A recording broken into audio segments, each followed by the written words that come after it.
Okay, now today we are going to discuss about the fundamental theorem of linear programming problem.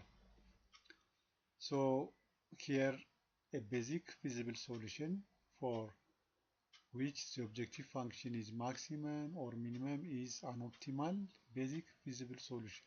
Our target is to find an optimal solution or check optimality for condition for the given linear programming problem.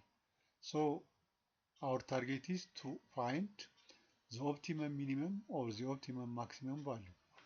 In that case, how do we check that we get a basic feasible solution which is optimal? Now the criterion is as follows. The fundamental theorem of linear programming. Every linear programming problem has the following properties. If it has no optional optimal solution, then it is either infeasible or unbounded. That means we do not get a basic feasible solution.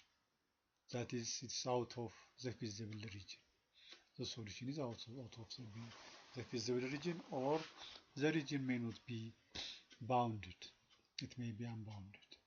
In that case, we don't get a fixed value for our programming problem. The other is, if it has a feasible solution, then it has a basic feasible solution. Therefore, one criteria is feasibility. Feasible solutions will give us basic feasible solutions. If it is feasible and bounded, then our programming problem will have an optimal basic feasible solution. Now this is an important part of fundamental theorem of linear programming.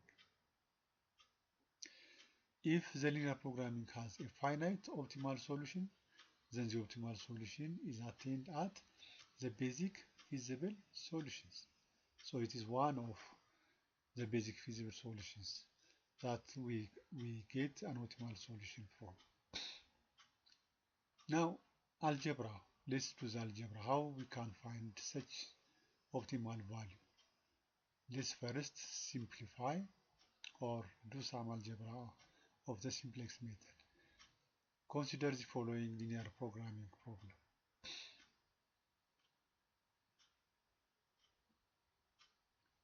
Minimization subject to equality constraint. So now this is given in standard form.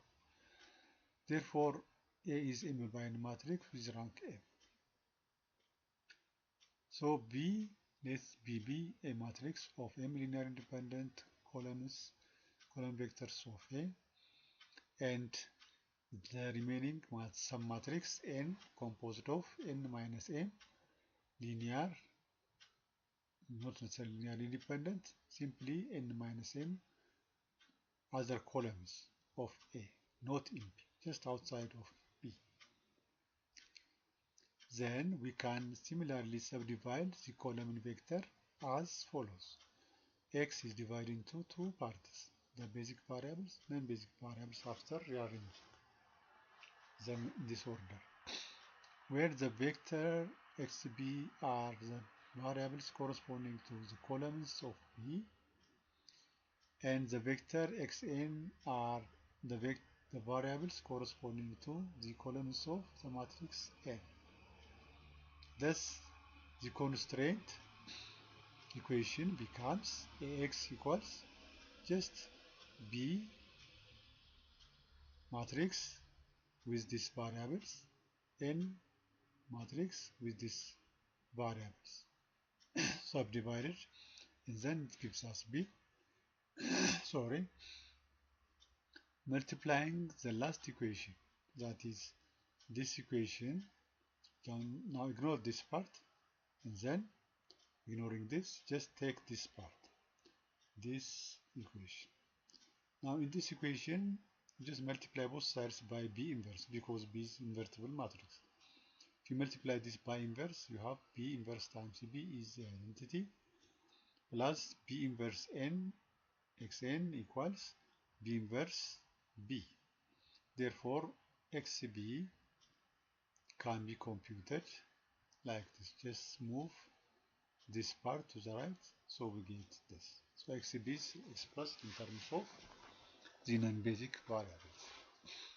And the value of the objective function becomes z equals the cost coefficient c and the objective, the decision variable x. So this x is replaced by the two basic and non-basic variables, where the basic variable is again expressed in terms of the non-basic variable xa. Therefore, just in place of xb, we replace this part, and then plus cn tn, the non-basic variables. Therefore, after collecting these two together, xn here, we have xn here, just you can write cn transpose minus cb transpose b inverse n, where xn is factored out, and here we don't have a decision variable. These are constants. xb is constant, b inverse is constant, b is constant. So the only variable here is again the objective function expressed as a function of the non-basic variable xn. Now defining the objective function in terms of the non-basic variables has great advantage that we shall see in the future. So let's assume, or let's define J to be the set of indices of the non-basic variables. Here, these non-basic variables, the columns of this. So how many are they? They are J. So Z can be written as the sum of these columns. This is a matrix with this, this is a quantity which we multiply this by xj. So this is the objective part, this is a constant part, this is a variable part. The variable depends on the indices of j. For different indices we have different values. Here let's define zj so that this expression is simplified for computation purpose. We define zj to be this for each small j in capital J. The value of the cost function, the new cost function, where we apply the basic and non-basic cost variables, will be Cj minus this. Cj minus this. Let's define Cj bar to be Cj minus this. Actually, this is Zj. That is, it is Cj minus Zj. Here Cj minus this Cj is Cj bar. For each j in the capital J is called the reduced cost or relative cost of the non-basic variable xj.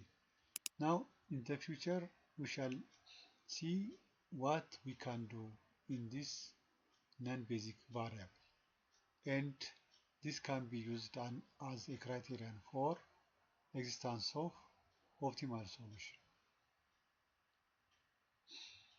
In the current basic feasible solution, we have xj is 0 because we set the non-basic variables to 0 for each j, small j in capital J. And the current objective value is z0, which is this, because all of these are made 0. All of this made 0 means we are left with this constant part. So that is z0, which is this.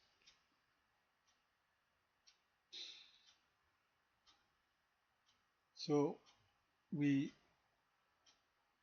next discuss about how we can vary this non-basic variable so that we will get a basic feasible solution for our system that will lead us to calculate the optimal solution for a given linear programming problem.